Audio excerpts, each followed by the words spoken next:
Hello friends, अब हम सीखेंगे डाइवर्जेंस का भौतिक अर्थ कि डाइवर्जेंस का भौतिक अर्थ क्या होता है। डाइवर्जेंस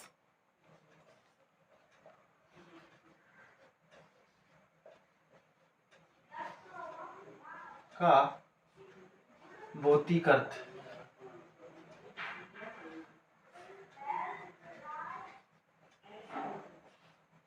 अब हम सीखेंगे, इससे पहले हमने सीखा था कि ग्रेडियंट क्या होता है, ग्रेडियंट का फिजिकल मीनिंग क्या है।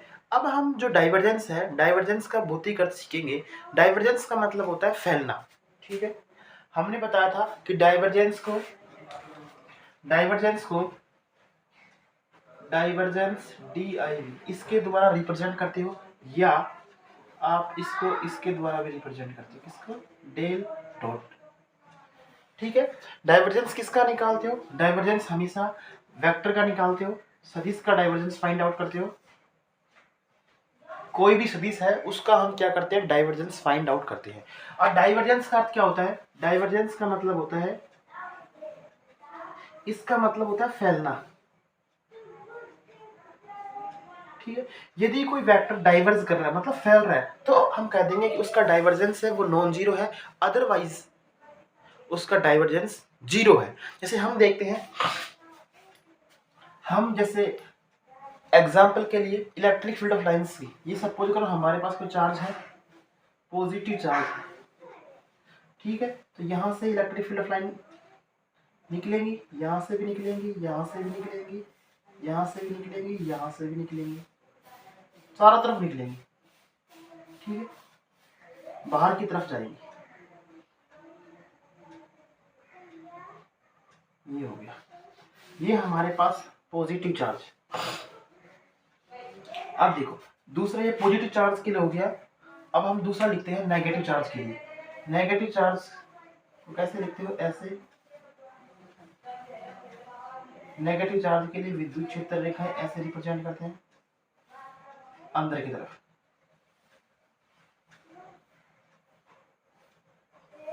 ठीक है, तो हमारे पास इस केस में डाइवर्जेंस कितना होगा। डाइवर्जेंस का मतलब होता है फैलना। क्या ये इलेक्ट्रिक फील्ड ऑफ लाइंस आपस में फैल रही हैं? यदि फैल रही हैं तो इसका डाइवर्जेंस नॉन जीरो है, अदरवाइज जीरो है। तो हम देखते हैं, हम यहाँ से चलना स्टार्ट करते हैं, इस पॉइंट से जहाँ चार्ज रखा हुआ, और देखते हैं कि इन दोनों लाइन के बीच, इलेक्ट्रिक फील्ड ऑफ लाइन के बीच डिस्टेंस का मान बढ़ रहा है। इसका मतलब कि ये जो लाइन है ये आपस में क्या कर रही है, डाइवर्ज कर रही है, मतलब आगे जाके ये फैल रही है। इनके बीच की दूरी कंटिन्यूसली क्या होती है, इंक्रीज हो रही है। तो हम कह सकते हैं ऐसे डाइवर्ज कर रही है। ठीक है, तो हम कह सकते हैं कि इसका डाइवर्जेंस कितना है, नॉन जीरो। किसका, इलेक्ट्रिक फील्ड का। इलेक्ट्रिक फील्ड ऑफ लाइंस आपस में क्या करती हैं, डाइवर्ज करती है, मतलब फैलती हैं। तो इसका डाइवर्जेंस कितना होगा, नॉन जीरो होगा। ठीक है, बट अब नॉन जीरो तो होगा, बट हमें ये डिसाइड करना है कि मतलब इसका divergence does not equal to zero, मतलब नॉन जीरो है। अब जो इलेक्ट्रिक फील्ड ऑफ लाइन है, ये पॉजिटिव चार्ज के लिए डाइवर्जेंस कितना होगा, नॉन जीरो होगा। अब नेगेटिव चार्ज के लिए हम देखेंगे, नेगेटिव चार्ज के लिए हम देख रहे हैं कि कहीं से इलेक्ट्रिक फील्ड ऑफ लाइंस आ रही है, कहीं सोर्स रखा हुआ है और वहां से इलेक्ट्रिक फील्ड ऑफ लाइंस आ रही है। तो हम देख रहे हैं कि इनके बीच भी डिस्टेंस धीरे धीरे कम हो रही, धीरे धीरे कम हो रही, धीरे धीरे कम हो रही है। तो ये हमारे पास क्या हो गया, नेगेटिव चार्ज के लिए डाइवर्जेंस, मतलब ये। ठीक है, तो इसका भी डाइवर्जेंस है, इसका भी डाइवर्जेंस, दोनों का डाइवर्जेंस कितना है, नॉन जीरो है। Divergence of electric field due to negative charge, इसका भी नॉन जीरो है, इसका भी नॉन जीरो। बट इसमें हमें लग रहा है कि आपका सोर्स पॉजिटिव चार्ज देख रहे हो, तो ये फैल रही है, कंटिन्यूसली फैल रही है। ठीक है, तो इसका डाइवर्जेंस कैसा होगा, डाइवर्जेंस इलेक्ट्रिक फील्ड किसके लिए, due to positive charge, positive charge, इसका डाइवर्जेंस होगा हमेशा पॉजिटिव। कहने का मतलब इलेक्ट्रिक फील्ड, आप electric field of lines due to positive charge, due to positive charge, मतलब पॉजिटिव चार्ज के कारण जो इलेक्ट्रिक फील्ड होगा उसका डाइवर्जेंस कितना होगा, पॉजिटिव होगा। इसका डाइवर्जेंस कैसा होगा, पॉजिटिव होगा। ठीक है, अब तो हम कह सकते हैं इस कंडीशन में यदि किसी का डाइवर्जेंस पॉजिटिव है तो हम कह सकते हैं कि यहां पर है कोई सोर्स उपस्थित है। सोर्स मतलब जहां से इलेक्ट्रिक फील्ड ऑफ लाइन आपस में क्या हो रही है, प्रोड्यूस हो रही है। तो हम कह सकते हैं कि जो पॉजिटिव चार्ज है वो किसकी तरह बिहेव करता है, positive charge behave like a source. Positive charge जहां से आपकी electric field of line produce हो रही है वो ये पॉजिटिव चार्ज है, सोर्स की तरह बिहेव करे क्योंकि इसका डाइवर्जेंस कैसा है, पॉजिटिव है। हम ऐसा, ये हमारे पास इस पॉइंट से इलेक्ट्रिक फील्ड ऑफ लाइन निकलती हुई जा रही है। ठीक है, तो इसका पॉजिटिव चार्ज के कारण जो डाइवर्जेंस होता है वो कितना होता है, पॉजिटिव होता है, मतलब फैलता है। ठीक है, और ये पॉजिटिव चार्ज किसकी तरह बिहेव करता है, सोर्स की तरह। लेकिन नेगेटिव चार्ज के कारण जो electric field of line produce होंगी वो आपको क्या होगी कि नेगेटिव चार्ज है उसके कारण जो डाइवर्जेंस होगा वो कैसा होगा, नेगेटिव होगा। डाइवर्जेंस ई कैसा होगा, नेगेटिव। नॉन जीरो तो है बट ये नेगेटिव है ड्यू टू नेगेटिव चार्ज। कहने का मतलब आपको ऐसा लगेगा कि सोर्स कहीं और कहीं रखा हुआ है और वो सोर्स से आती हुई जो लाइन है वहां सोर्स से कोई देखेगा तो ऐसा मानेगा कि यहाँ सपोज करो यहाँ पर कोई सोर्स रखा हुआ है, यहाँ पर मान लो सोर्स का मतलब पॉजिटिव चार्ज, वहां से आपको आती हुई दिखाई देगी कि हाँ ये जो आती हुई प्रतीत होती है ये कि इसका डाइवर्जेंस कैसा है, नेगेटिव है। तो पॉजिटिव चार्ज हमारे पास सोर्स की तरह बिहेव करता है बट जो नेगेटिव चार्ज है, negative charge behave like sink. कहने का मतलब ये है कि यदि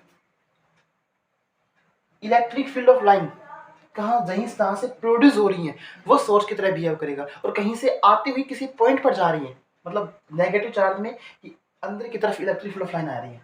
ठीक है, तो इसका डाइवर्जेंस क्या होगा, नेगेटिव होगा। तो ये किसकी तरह बिहेव करेगा, सिंक की तरह। और पॉजिटिव चार्ज के कारण डाइवर्जेंस कैसा होगा, पॉजिटिव होगा। ये किसकी तरह बिहेव करेगा, सोर्स की तरह बिहेव करेगा। ठीक है, अब आगे देखते हैं। ये तो हमें समझ में आया कि डाइवर्जेंस का भौतिक अर्थ होता है फैलना। तो पॉजिटिव चार्ज बिहेव करता है एज ए सोर्स और नेगेटिव चार्ज बिहेव करता है एज ए सिंक। ठीक है, और यदि किसी का डाइवर्जेंस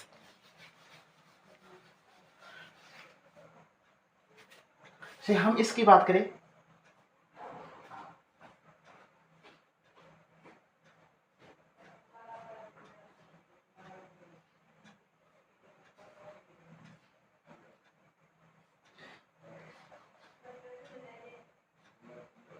ये कोई वेक्टर है हमारे पास,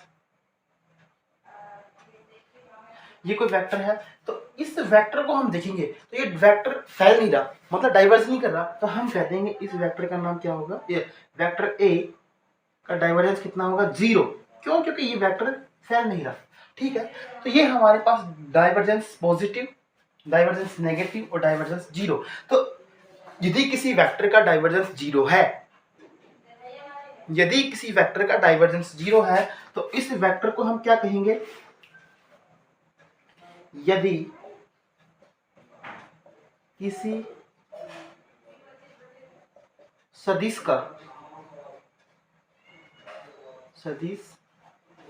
का डाइवर्जेंस इक्वल टू जीरो हो तो, divergence A equal to zero हो तो यह सदिश सोलेनोइड सदिश कहलाता है।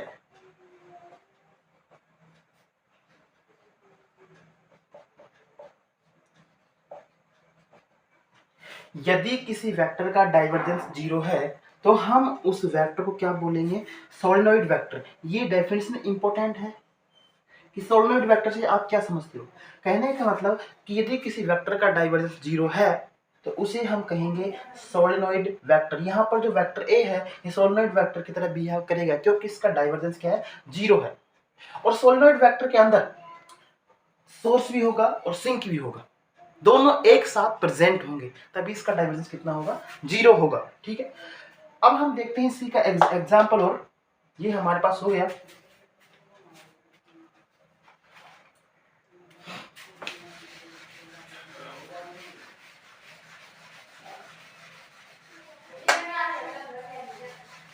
अब हम देखते हैं कि जो एग्जाम्पल, इसका एक एग्जाम्पल सोलर वेक्टर का, ये हमारे पास नेगेटिव फील्ड ऑफ लाइन है।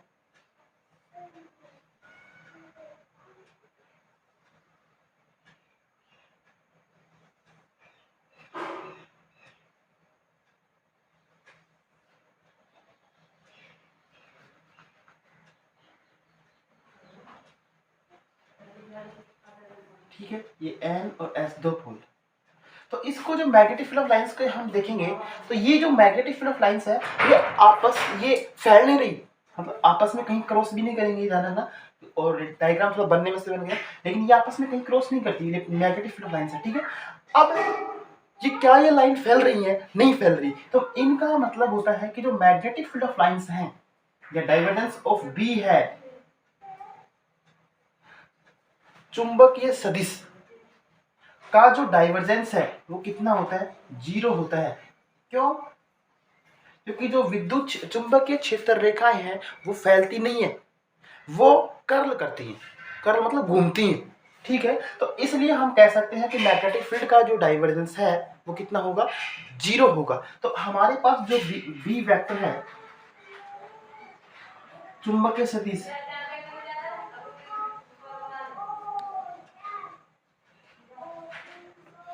चुंबकीय सदिश का डाइवर्जेंस कितना है? 0। तो किसकी तरह बिहेव करता है? बिहेव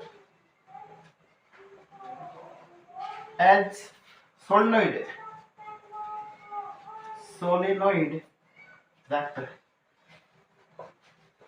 क्योंकि हमने लिखा था यदि किसी वेक्टर का डाइवर्जेंस 0 है तो उस वेक्टर को सोलेनोइड वेक्टर कहते हैं, दिस कहते हैं। तो बी वेक्टर है, इसका डाइवर्जेंस 0 है, तो जो ये है बी, ये किसकी तरह बिहेव करता है? एक सोलेनोइड वेक्टर की तरह बिहेव करता है। क्यों? क्योंकि जो चुंबकीय क्षेत्र रेखा है वो फैलती नहीं है। ये हमारे पास क्या था? डाइवर्जेंस का फिजिकल सिग्निफिकेंस था। अब हम देखते हैं कर्ल का सिग्निफिकेंस।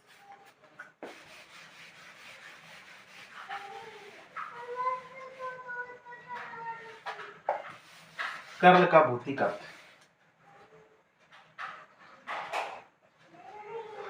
कर्ल का भौतिक अर्थ क्या होता है? कर्ल को हम लिखते हैं डेल क्रॉस से। किसका फाइंड आउट करते हैं? किसी वेक्टर का, वेक्टर का फाइंड आउट करते हैं, निकालते हैं। मतलब कर्ल किसका फाइंड आउट करते हैं? निकालते हैं, किसी वेक्टर का निकालते हैं। ठीक है, अब बात सुनो, कर्ल का अर्थ होता है, क्या होता है? घूमना। ठीक है, अब हमारे पास देखो कि ये जो मैग्नेटिक फील्ड ऑफ लाइन है, क्या ये डाइवर्स कर रही है? नहीं कर रही, बट ये कर्ल कर रही, घूम रही है। ठीक है, तो हम कह सकते हैं कि जो कर्ल ऑफ, इसका curl of B does not equal to 0। क्योंकि ये कर्ल कर्ल इसलिए इनका कर्ल कितना, कर्ल का मतलब तो घूमना, तो ये मैग्नेटिक फील्ड लाइन यहां से घूम रही है इसे, तो इसका कर्ल कितना होगा? इसका कर्ल होगा नॉन जीरो। बट जो हमने पॉजिटिव चार्ज बनाया था और नेगेटिव चार्ज बनाया था इलेक्ट्रिक फील्ड के लिए, उसमें देखना ये हमारे पास ऐसे था,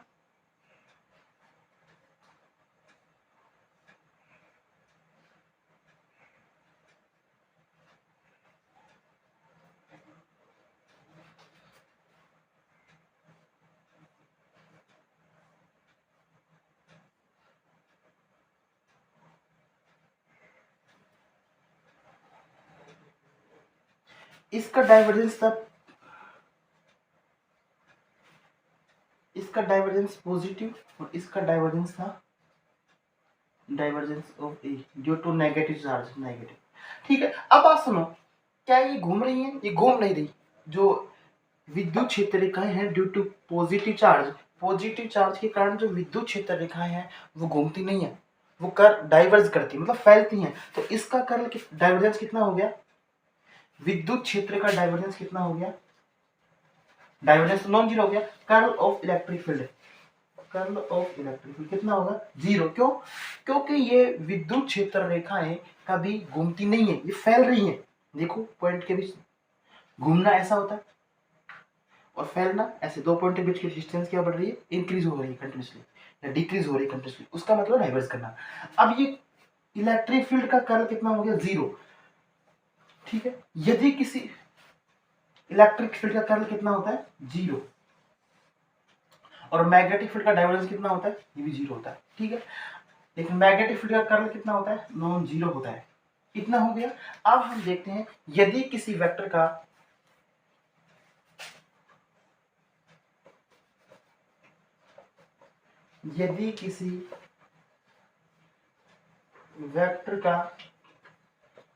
कर्ल 0 है,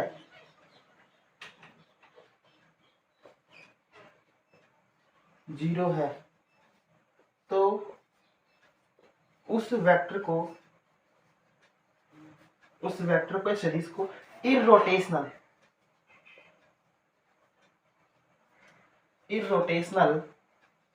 या अघूर्णी सदिश कहते हैं।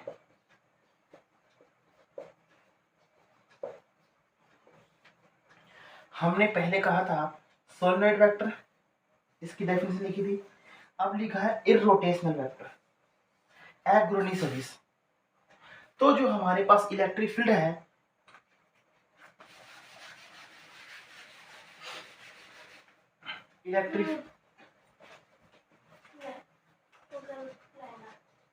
कर्ल ऑफ जो इलेक्ट्रिक फील्ड का कर्ल है वो कितना होता है? 0 होता है। तो इसलिए जो हमारे पास इलेक्ट्रिक फील्ड है वो एक कैसा है? अघूर्णी सदिश का एग्जाम्पल है।